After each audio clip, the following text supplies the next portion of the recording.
You know that feeling when you finally decide to upgrade your rig, you find a deal that looks amazing on paper, you click the button, and a month later you're still hunting for a driver that actually works or wrestling with a case that can't fit your favorite headset.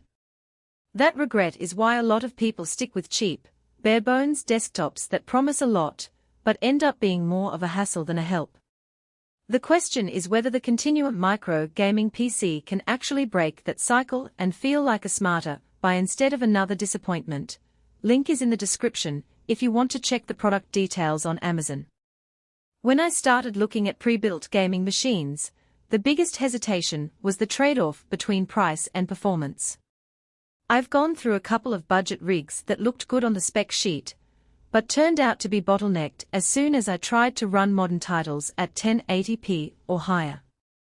That's why I dug into the internals of this Continuum model, an AMD Ryzen 7 5700X paired with an NVIDIA RTX 5060 Ti, 32GB of RAM, and a 1TB Gen4 NVMe SSD. Those numbers are respectable, but the real test is how they behave once you plug the box in, fire up a game, and start using it day to day. First off, the CPU.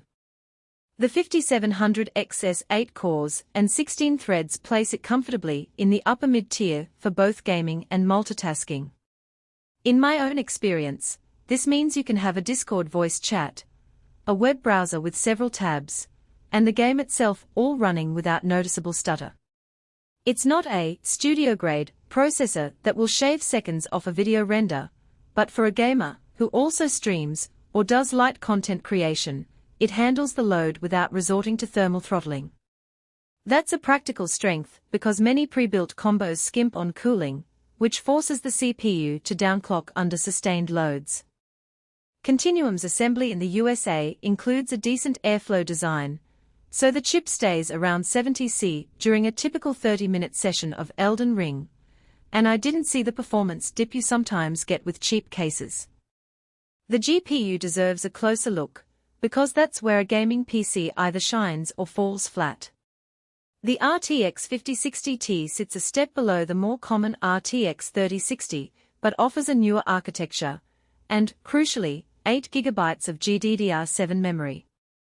On a 1080p monitor, the card pushed titles like Cyberpunk 2077 and Call of Duty: Modern Warfare II into the high 60 FPS range with medium-high settings, which is more than enough for smooth play.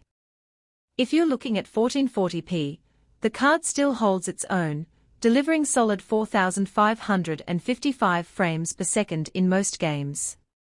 That's practical because many gamers think, I need a $500 GPU to play today's games, when in reality a 5060 Ti can comfortably cover the mainstream experience without forcing you into ultra-high settings that often look little different from high settings. Storage is another area where the Continuum Micro feels like a thoughtful build. The 1TB Gen4 NVMe SSD loads Windows in under 10 seconds, and cuts game-level load times nearly in half compared with a standard SATA drive. I installed 3 of my most played games: Fortnite, Valorant, and Assassin's Creed Valhalla, and each launched in well under a second after a cold boot. That speed translates into less waiting and more playing, which is exactly what most buyers care about. The downside? If you're planning to keep a library of 45 terabytes of game data, you'll need an external drive soon, as the internal SSD will fill up quickly with today's massive titles. Now, let's talk aesthetics and daily usability. The Continuum Micro's case sports an infinity mirror, front panel, and a glass side that showcase the internal components. It's definitely a visual statement, and the RGB keyboard and mouse that come with the bundle match the theme. However, the glass side can be a double-edged sword. It looks great, but it also makes the system a bit heavier to move around, and the reflective surface tends to pick up fingerprints and dust, which means regular cleaning. If you're the type who likes a clean desk and occasionally rearrange your setup, you might spend a few extra minutes each week wiping down the case. That's a minor inconvenience compared to a plain, utilitarian tower, but it's worth noting for people who value a low-maintenance aesthetic.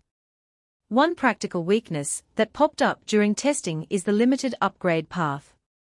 The motherboard is a mid-range B550 variant, which means you can add another GPU or upgrade the storage with another M.2 drive, but the case's dimensions restrict larger cooling solutions.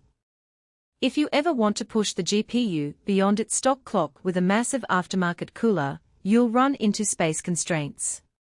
In other words, this machine is designed to work well out of the box, but it isn't built for heavy overclocking or extreme custom cooling loops.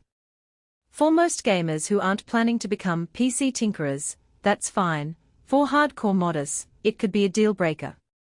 Who should buy this? If you're a mid-range gamer who wants a rear display system without fiddling with BIOS settings, cable management, or